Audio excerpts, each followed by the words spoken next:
Deixa eu colocar aqui o...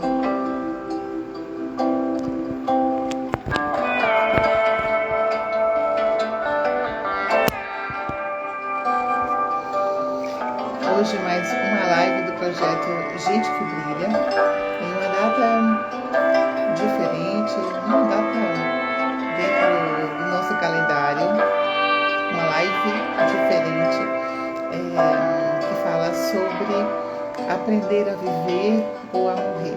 Hoje, onde a gente lembra as pessoas que já não estão na nossa convivência terrena. Deixa eu diminuir aqui o som. Onde a gente não está na presença das pessoas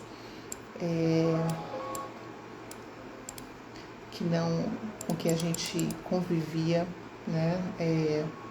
E nessa pandemia, que ainda nós estamos em plena pandemia, e graças a Deus, com o número de transmissão de casos controlado, graças a diversas medidas que têm sido tomadas no mundo, ainda de forma desigual, a gente sabe disso. E ao longo desse tempo, muitas perdas de uma forma que nós jamais imaginávamos. Muito boa tarde, Bruno, seja bem-vindo a esse momento, a essa live extraordinária nesse feriado. Obrigada pela sua presença, a Zelina também. Então, é uma data muito tocante para muitas pessoas no dia a dia, a cada ano, e especialmente nesse ano, em virtude da grande quantidade de pessoas, de familiares, famílias, né, que perderam mãe e avó, pai e mãe, tios, irmãos, de uma só vez, em curto período de tempo, de uma forma que às vezes a gente pensa poderia ter sido prevenido. Mas independente dessa questão, a dinâmica de hoje é quem estiver interessado em falar a respeito desse processo da vida, a vida, que é esse intervalo entre o nascer e o morrer. E o que será que a gente de fato está aqui? A gente está aprendendo a viver ou aprendendo a morrer, já que bastou nascer para que a gente entenda que de fato a gente está destinado a se despedir dessa experiência chamada vida. É só me mandar aí um convite e a gente bate um papo, tá? Boa tarde, Raiz Santos. E caso não apareça ninguém para falar sobre essa temática, eu vou falar a respeito do que eu previ para falar aqui com vocês, e no final a gente encerra, caso ninguém queira compartilhar aí as suas experiências, as suas reflexões, tá? Eu coloquei hoje nos meus stories uma pesquisa a respeito da morte, do medo da morte. Essas pessoas que estavam no Instagram conversam sobre esse assunto, e trouxe o resultado de uma pesquisa de 2018 a respeito desse tema. Porque quando a gente pensa na morte, ou quando a gente vê a morte muito próxima da gente, ou ameaçando, de fato isso acontece na nossa vida, e a gente... Então, sempre quando a gente vê o oposto em qualquer área da nossa vida, a gente desperta para a ação, para aquilo que nos mobiliza, né? Justamente a vida. Então, se a gente ou nascer ou renascer. Então, em 2018, foi feito um estudo do Sindicato dos Cemitérios e Crematórios Particulares no Brasil. Eu vou passar aqui os dados para vocês. 74% das pessoas não falam sobre a morte no cotidiano. E a única certeza, Maria Bernadette, boa tarde. E a única certeza que a gente tem na vida é a morte. E a gente não fala sobre isso no dia a dia. Falar sobre a morte com essas pessoas foi considerado algo depressivo para mais da metade desse público, ou mórbido.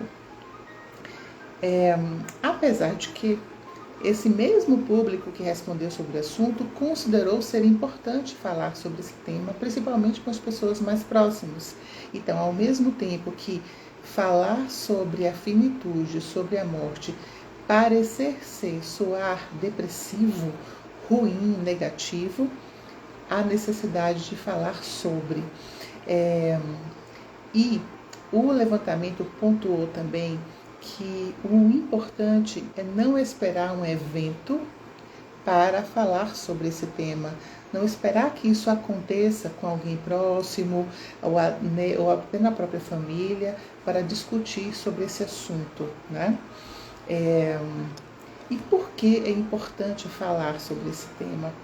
Eu não estou aqui tratando das pessoas que têm a tanatofobia, que é justamente o medo do morrer. Boa tarde, Mariana. Boa tarde, Gelo, Alagoinhas.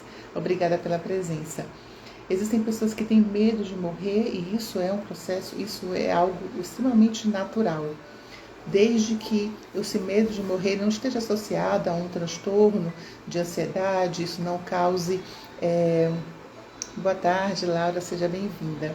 Isso não cause prejuízos à vida social, à vida profissional e esteja desencadeando sintomas, palpitações, tremores, insônias, todos os quadros relacionados à ansiedade, o pânico e a tanatofobia, que é justamente o medo, o pânico, né, de morrer, ele pode também ter sido desencadeado por experiências muito negativas relacionadas ao falecimento de pessoas próximas, né, experiências que não foram muito bem conduzidas, principalmente na infância, ou situações, às vezes, até relacionadas a estresse pós-traumático, quando houve sinais, sintomas de violência relacionados a esse processo da morte, ou falecimento de um ente querido, e aí o grau de dependência emocional ele é muito grande e isso impactou com um sofrimento muito grande, causando aí uma falta, né, e uma dor muito grande, ou quando existe crenças religiosas e o morrer está relacionado à punição, né, e pecados cometidos na vida. Então, boa tarde, Lara, seja muito bem-vinda. Então, o medo da morte, quando ele nos paralisa, ele precisa ser cuidado e precisa ser considerado.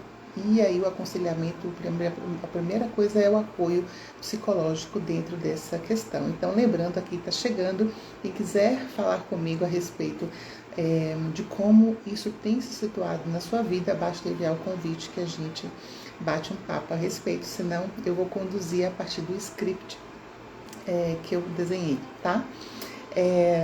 Então, esse é o cenário, essa estatística, e que fala que é preciso a gente falar sobre o processo da morte, do morrer em vida, sem esperar um 2 de novembro, sem esperar um acontecimento fatal ou quase fatal, e saber se eu morrer não, quando eu morrer, se meu irmão, minha irmã, meu pai, minha mãe, caso eles estejam vivos, como é que você gostaria que fosse o seu enterro?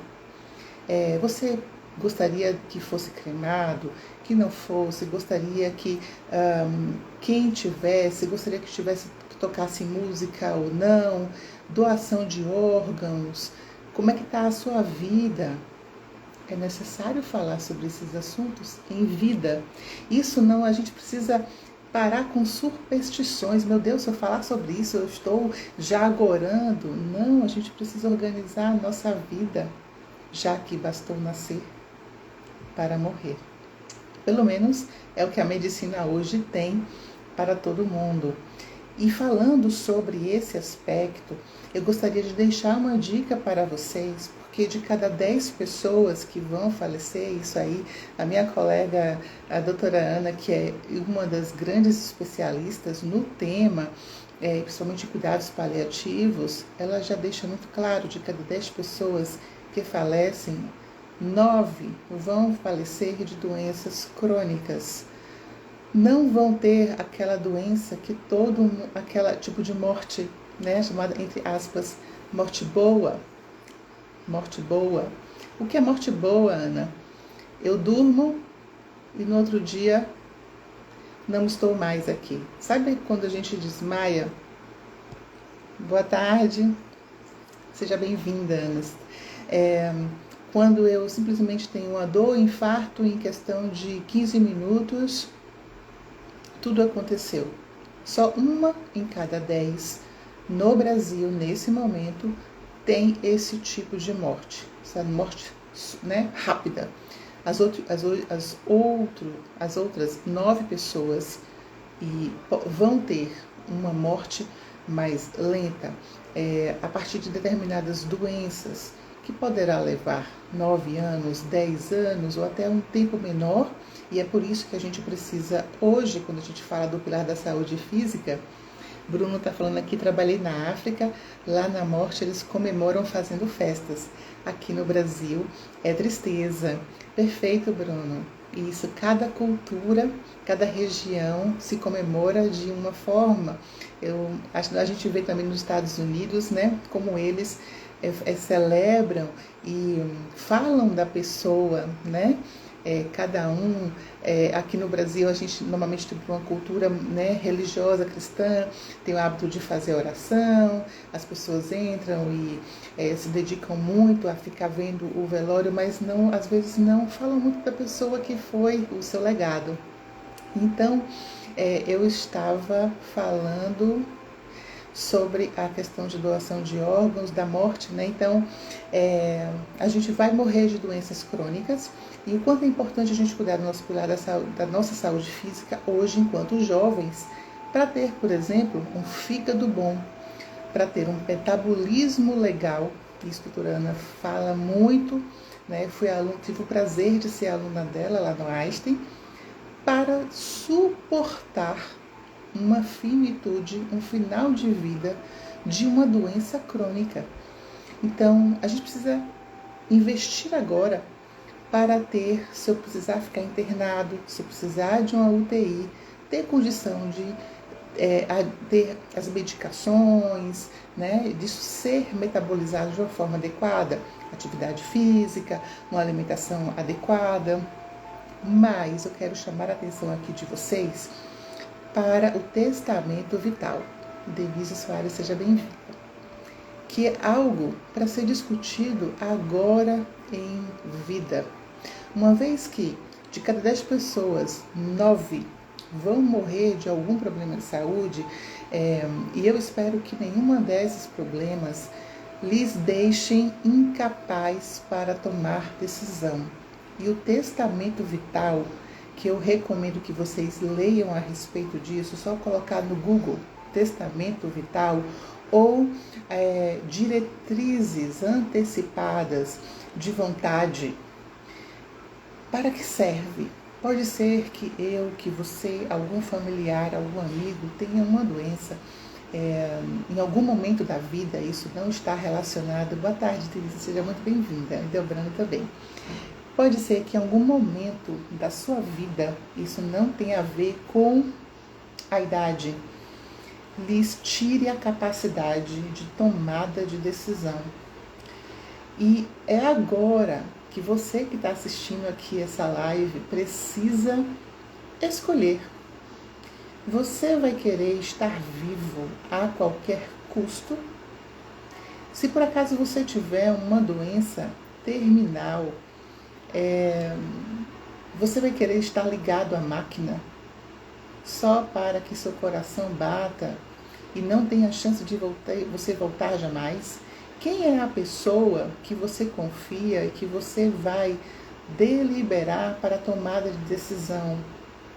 Então, esse testamento vital, ele é inclusive orientado pelo Conselho Federal de Medicina. E isso eu posso até conversar com o meu advogado de preferência. A gente até tem uma outra live já marcada para tratar sobre herança. A gente vai discutir, eu vou divulgar em breve. Mas o testamento vital, ele é fundamental, mesmo que você não faça o testamento vital, mas que você converse sobre isso. Se eu ficar muito doente, e eu já tive a oportunidade de experimentar isso na minha família, né? Assim, de uma situação muito delicada, uma decisão muito séria. Faz tal procedimento ou não faz? Na hora, você está ali, ó, no auge da emoção, você ouve diversas opiniões. O que é que você vai tomar? Você precisa pensar na pessoa. O que é que ela decidiu quando ela estava consciente, né, da sua própria vida, das suas decisões? Meu Deus, mas ela não me disse nada. Quem você vai escolher para fazer isso por você? Então, você que está me assistindo aqui, depois você precisa conversar com as pessoas da sua família, pensar nos diversos cenários que podem acontecer. A gente às vezes acha que não vai acontecer com a gente, mas pode. O que é que você quer que se faça com você? E faça esse acordo, é conversa franca, para que os seus familiares respeitem a sua vontade. Isso faz parte do nosso processo, né, de vida e de caminho para a morte. Por isso que o tema da live é aprender a viver ou aprender a morrer. Então, isso é um assunto extremamente importante que eu gostaria de hoje, nesse dia, passar para vocês. E já que ninguém está me chamando para a gente bater papo, vou para a minha última parte da live de hoje, que é para responder essa minha provocação, né? Quando a gente vê a morte de perto, ou quase de perto, e certamente vocês já devem ter vivido isso, assim como eu já vi diversas vezes, e eu posso compartilhar aqui um dos momentos mais importantes da minha vida profissional foi quando eu trabalhei como psicoterapeuta em Curitiba, em uma clínica de saúde integrativa, e lá eu era responsável, eu e uma outra psicóloga, nós atendíamos pacientes em cuidados paliativos, dentro dessa linha não tradicional, dentro da medicina convencional. Eles já não faziam mais a medicina convencional, a maioria pacientes oncológicos, e eram clientes de classe econômica AAA, né? Pacientes extremamente ricos, e também tinham pacientes que não estavam, 90% eram pacientes oncológicos, mas também a gente recebia pessoas que estavam lá para desestressar, parlamentares, artistas, enfim. E foi, além do testamento vital, Alzerina, também é importante o testamento dos bens materiais. Sim, muito importante. Vai ter uma live com o Alexandre, já estou aqui adiantando sobre isso. A gente está programando agora para novembro sobre esse assunto. É extremamente relevante.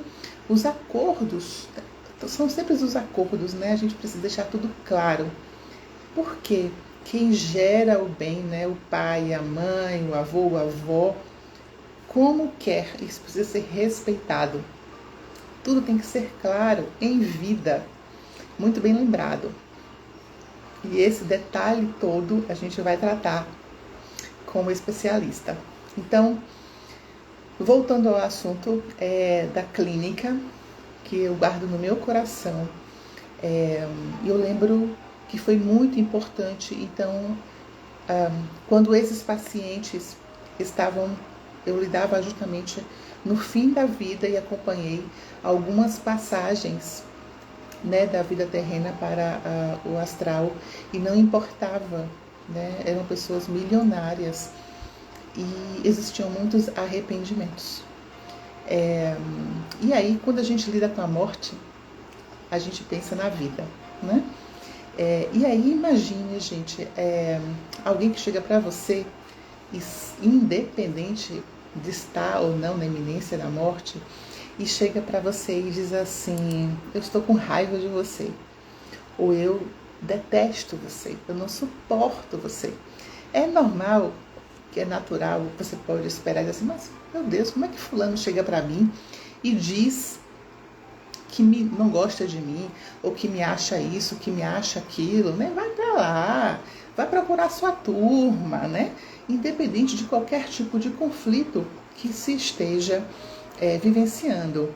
Eu vou trazer aqui isso dentro de um contexto indiano, né, do Bhagavad Gita, que é um livro, né, das escrituras sagradas. O sábio, o que é que ele diz?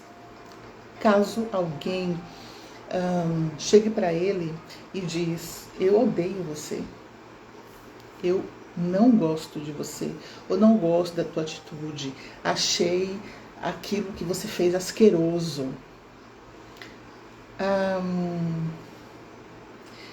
O conhecimento, né? Eu estou falando de algo anterior a 5.000 anos de Cristo, tá? Ele compreende, e talvez a gente consiga essa sabedoria em outras escrituras e na Bíblia, em outras, enfim. Ele vai entender que quando a pessoa se aproxima de você com essa afirmação, este é o caminho de encontro. Porque quando a pessoa chega para você e diz isso, ele quer descarregar essa energia. Então, um sábio, ele jamais vai desprezar, ele talvez vai inclusive provocar, ou ele vai de alguma forma dizer: fale mais sobre isso. Boa tarde, quem está chegando. Ele certamente vai provocar esse encontro, mesmo que venha a partir de uma ação, ou de uma atitude, ou de uma fala violenta. Eu não estou falando da violência física, né? Eu dei esse exemplo. Não gosto, detesto, não quero. Porque, gente, a gente se conecta com as pessoas através das nossas fraquezas. Os nossos amigos, se você olhar, se você perceber, as pessoas com que a gente faz amizade de verdade são aquelas pessoas onde a gente se conectou pela nossa fragilidade, pela nossa vulnerabilidade.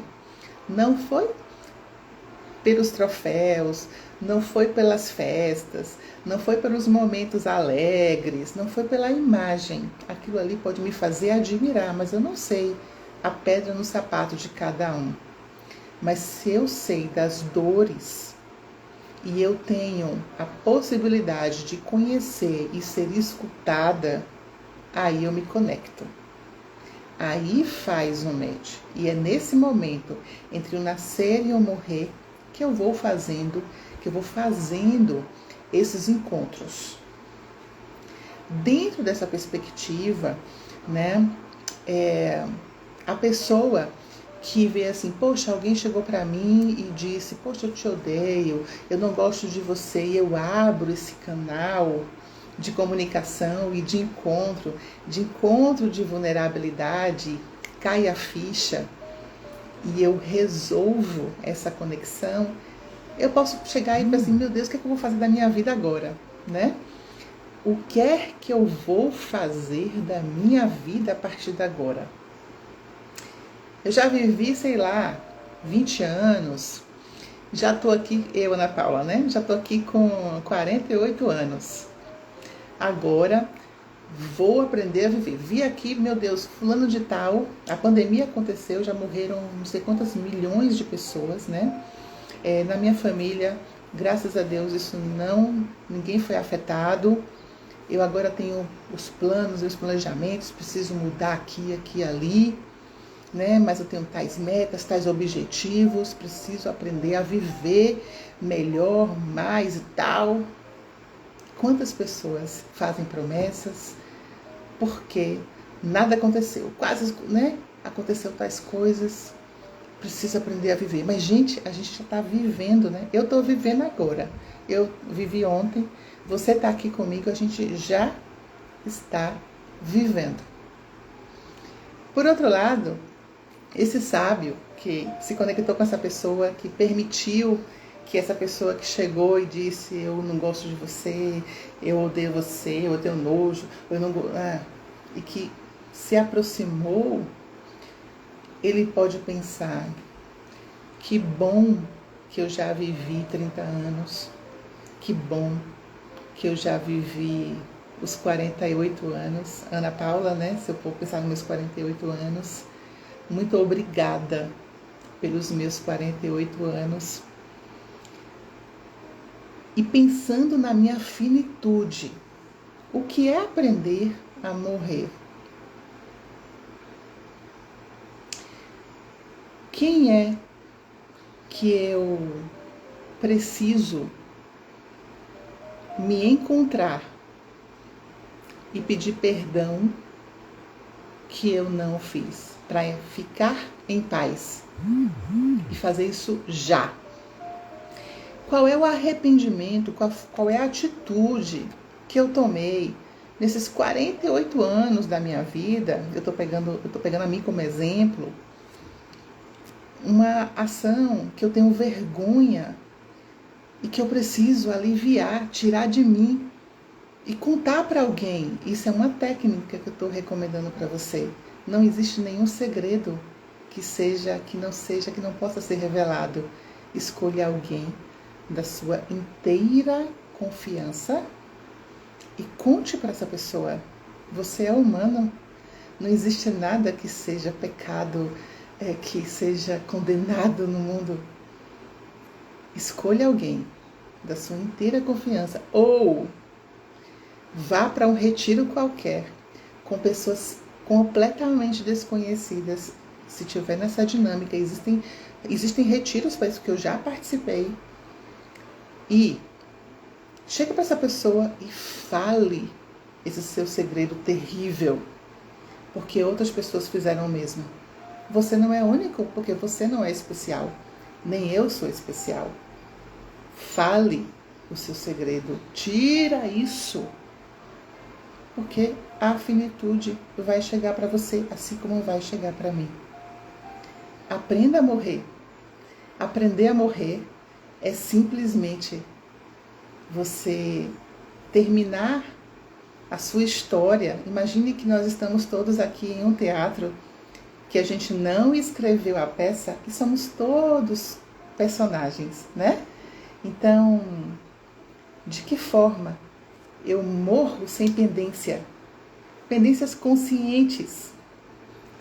Será que você tem uma paixão que você guarda aí no seu peito, que está impedindo, inclusive, de você estar bem com o teu relacionamento e que você precisa dizer para essa pessoa da tua infância? Ou chegar para um psicólogo e falar sobre isso, ou fazer um trabalho terapêutico para se livrar? Se liberte agora. Se livra de pendência. Fica leve para você se preparar para o seu fim. Isso é aprender a morrer. É aprender a morrer, é ficar sem pendências, é estar leve, é você olhar para trás, né? Eu terminando essa live nos próximos 2 minutos e dizer, meu Deus, se eu apagar hoje, eu fiz o que eu tinha que ter feito.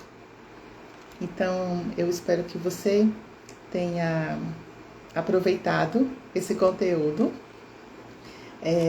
tenha compreendido que a gente está vivendo hoje. Pense sobre as diretivas, né? O testamento vital, arrumar essas questões, né, no seu dia a dia, dos acordos, vai distribuindo, agradecer todos os dias. Os conflitos da vida entendam como portas para resolução, sabendo que às vezes a gente vai ter que dar um tempo, né? Às vezes no momento do calor, da discussão, não vai ser naquele momento, mas evita as pendências longas que estão aí contigo, vai resolvendo, porque a gente não sabe se hoje à noite a gente amanhã vai estar com os olhos abertos novamente. Vamos aprender a morrer todos os dias, né? Assim. E vamos falar sobre isso, né? Nos momentos que vier à vontade, né? Você sabe como é que você gostaria, né? De repente, como fomos colocar do Bruno, né? No dia do seu velório você quer todo mundo chorando, se acabando, ou você quer que as pessoas falem sobre como é que você foi, quer que toque, eu sempre comento, né? Eu quero que toque em determinada música de um cantor que agora eu esqueci o nome dele, mas eu sou apaixonada, que fala sobre o amor, né? Então, qual a fala dos pacientes terminais? Então, os pacientes terminais que eu tive contato durante 2 anos são os arrependimentos de não ter vivido, né? Um deles, que eu me lembro que faleceu de câncer do estômago, dono de uma fábrica de calçados, que já não tem mais, ele dizia, ele era o esteio da família, e ele juntou, né? Eu estou sentindo aqui, ele juntou, passou a vida dele toda juntando muito dinheiro. Ele foi muito rico, mas ele não viveu a vida com a família. E ele me dizia o quanto ele se arrependeu de não ter estado presente com as pessoas que ele mais amava. Então, jamais perca tempo de estar presente com as pessoas que vocês amam. Jamais. Não tem dinheiro. Não tem dinheiro. Eu não estou dizendo para ninguém ir para a vida, né? Correr atrás e de conquistar os seus bens materiais. Isso aí é fundamental, é desejo, né? Isso é desejo. É o desejo que nos impulsiona para a vida, para a sexualidade, que é fundamental na vida. É o desejo para os ganhos materiais. Mas a gente não deve ocupar as nossas carências afetivas com bens materiais. Então, estar presente, abrir o espaço para estar com as pessoas que são importantes para a gente. A afetividade, a troca de afeto, são as coisas que eu mais ouvi nesses 2 anos lá em Curitiba. E que talvez seja um dos momentos mais inesquecíveis da minha vida, né? Aí que eu gostaria de recomendar aqui para que vocês pensassem sobre isso, né? São os arrependimentos. Não existe, não existe império, qualquer império cai por terra. E agora estou me lembrando também, em uma das empresas que eu trabalhei também no Sul, eu acho que eu só saí de lá porque eu vim para a Bahia, senão eu estava lá até hoje. E eu vou aqui aceitar a Laura, que pediu para falar. E um dos grandes diretores de pessoas, ele chegou lá, arrebentou, trocou todo mundo, fez aquele reengenharia. E aos 20, depois ele se aposentou e tal. Depois ele me ligou 2 anos depois, sozinho, isolado. Nenhum poder do mundo vale a pena. Se achar grande, a vida gira, gente. A vida dá voltas. A gente é pequeno. A gente precisa compreender isso. A gente é do nosso tamanho, né? O que importa é a troca de afeto, é a gente. Eu a chamei aqui Laura, porque ela me pediu para falar. Oi, Eu não estou não vendo estou me você. vendo, Eu também não, tá mas vermelho. tá vermelho. Ah, peraí. Resolvi o Pronto. problema, agora boto ao contrário e apareço. Pronto, sou eu aqui. Seja É, bem-vinda, Laura. obrigado, Ana. Eu vivi essa questão de doação por uma pessoa que estava acamada e ultimando, né, durante 47 meses. Tenho até os dias, etc e tal. E é a coisa mais gratificante, me deixa mais tranquila e mais ciente de dever cumprido, né? Isso é muito importante. E depois vem a questão que você falou aí do bem material. ela não deixou escrito alguma coisa por, né, negligência minha. Eu achava que não deveria ser feito, que aquilo era agouro, né? E é esse apoio que você dá no momento de dificuldade, em um momento que a pessoa sabe que está se ultimando, é muito importante, porque existe também um crescimento seu e um esvaziamento de toda mágoa, de toda raiva, de tudo. E minha mãe sabia de todos os meus segredos. Então, quando eu digo, eu perdi minha melhor amiga, né, minha confidente, onde eu sabia que ela ia, pelo menos, apertar a minha mão, aceitando ou não o comportamento, né?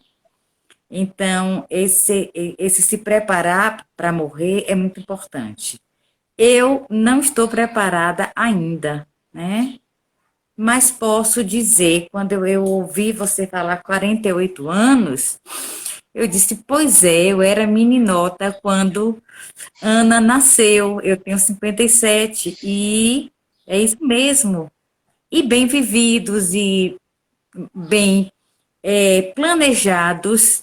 Claro que agora na minha vida está uma outra etapa de vida, de novos planejamentos, de novas buscas, mas que eu encontro esse apoio emocional para seguir em frente. Eu não tenho culpa, né? A saudade, claro, inevitável, mas a certeza de que é bola para frente agora, né? Vamos para frente. Era isso para dizer a É, vocês. muito obrigada. Que de fato, como você coloca, é a finalização de um ciclo de um determinado momento aqui na Terra, né? E agora é você indo para conquistar sua própria vida, construir a sua família para a vida, né? Sim, sim, é isso. Pois é.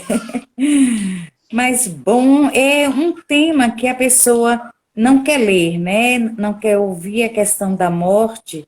E eu já tinha é, trabalhos, coisas para ler sobre a morte, sobre você desencarnar, os últimos momentos da sua vida, e não tinha coragem para ler.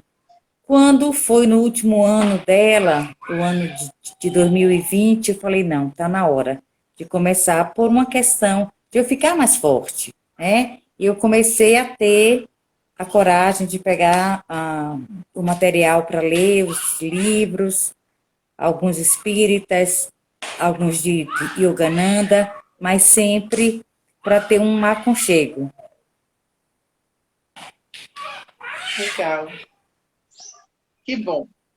Fico feliz e muito viu? obrigada por sua participação aqui. Que você Uhum. viveu na pele esse processo e a gente acompanhou de perto. Vivi na pele e sou tranquila, durmo em paz em relação a isso, né? Em relação a isso, eu estou tranquila, graças a Deus. Então vamos, as suas lives sempre maravilhosas, e a gente não quer, eu estou aqui trabalhando, eu falei, não, eu vou ficar ouvindo enquanto eu termino aqui algumas coisas, e eu acho que era interessante o depoimento, até mesmo para eu verbalizar isto para uma pessoa ou para várias pessoas, e é algo que eu passei na pele e digo a todos, se puder ir até o fim, deitar, segurar a mão, né, acompanhar, é muito válido mesmo, muito válido. Porque depois fica a matéria só, né? Exatamente. É isso. É estar presente. viu? Uhum, com certeza. Então, um prazer imenso estar e estarei presente com fé em Deus quinta-feira na mentoria. Tá Amém. joia? Tá bom, A Ana, um Zanina grande aqui, ó, abraço. você deu muito amor. A Zanina, você deu muito Ah, amor. dei sim, dei. Do fundo do coração, daqui de dentro mesmo, o verdadeiro. O que tinha de verdadeiro, de amor eu dei. Viu? Com certeza. Tá bom?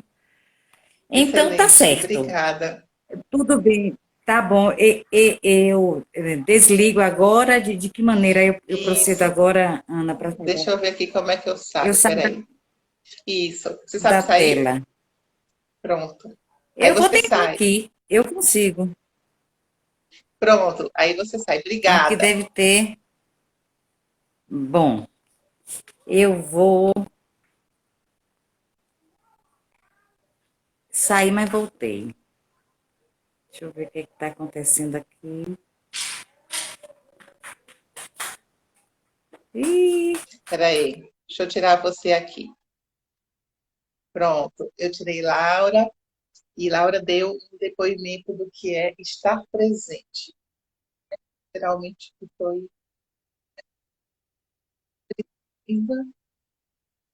que do que eu citei a respeito desse trabalho, eu como profissional e ela como uma pessoa que esteve junto de um familiar e que precisava da presença física e amorosa do de vida aqui até a transição, né, para o outro mundo. E são momentos em que não se paga. A gente precisa passar por isso, né? Precisa passar por esse processo da nossa vida, né? E a gente aprende com isso. São lições a serem aprendidas. Boa tarde, Grazi. Boa tarde, Alexandre. Sejam bem-vindos. A gente está aqui já encerrando aqui essa live. Se alguém quiser entrar, seja bem-vindo. Senão a gente vai estar encerrando e deixar a, a live salva. Para quem entrou, é, vou só falar os pontos chaves. Numa pesquisa que foi feita há 2 anos atrás, 50% das pessoas citadas relataram que não gostam de falar sobre a morte, acham que falar algo depressivo, achar simplesmente importante, filha, para falar, esperar que aconteça algo na família ou próximo para tratar sobre esse assunto, lembrar do testamento vital, lembrar sobre as questões materiais na família, respeitar esses acordos. Eu espero em breve que a gente tenha uma live sobre isso, tal, especializado. A lição, né, é, a respeito do que é aprender a morrer, que a gente passe pela cena pelo que já viveu, se livrando das pendências emocionais e seguindo o processo da nossa e resolvendo. Ninguém é especial, tirando o peso das vergonhas que a gente sente vergonha fez semelhante. Chama alguém, fale, resolve,